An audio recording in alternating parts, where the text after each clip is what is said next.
हिंदीच्या ऐवजी मराठीत लाव.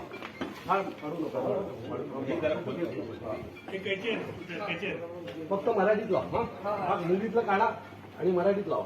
त्याला घडी करून त्याच्या हातात देऊन टाक. घडी करून त्याच्या हातात देऊन टाक.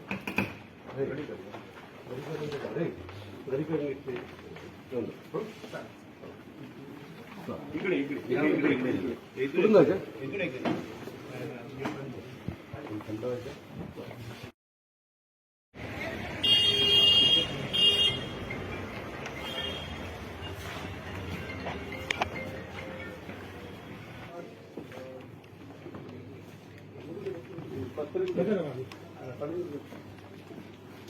आज आम्ही तुमच्याकडे आलेलो आहोत.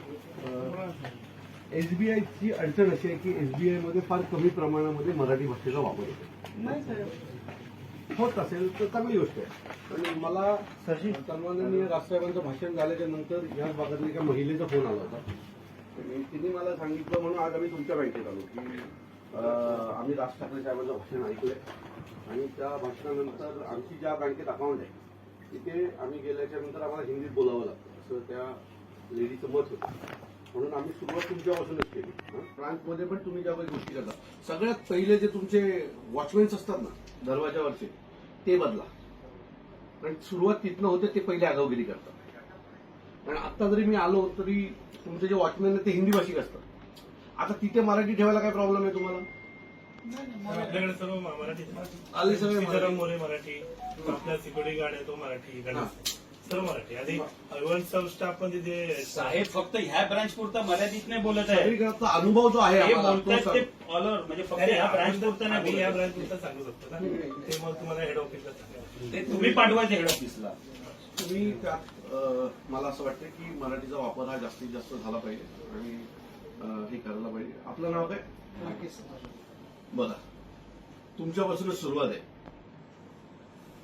तुम्ही इथे किती वर्ष ब्रांच मॅनेजर आहात? म्हणजे 1 वर्ष मराठीचा वापर संपूर्ण इंग्लिश. बघा महात्मा गांधी मराठीत जर तुम्ही इंग्लिशमध्ये करू शकला तर मराठीत का नाही आहे? मराठीत एक अक्षर दाखवा. पेपर पण इंग्लिश आहेत, त्याच्या खाली हिंदी आहे.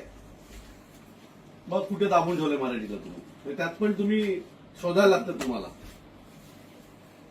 तसं काय होणार देवाला माहिती. उद्या येऊ मी परत बघायला, दिसेल मला मराठी आणि नाही बँक बघितली त्यात काय निदर्शन आलं? काल परवा सन्माननीय राजसाहेबांचं भाषण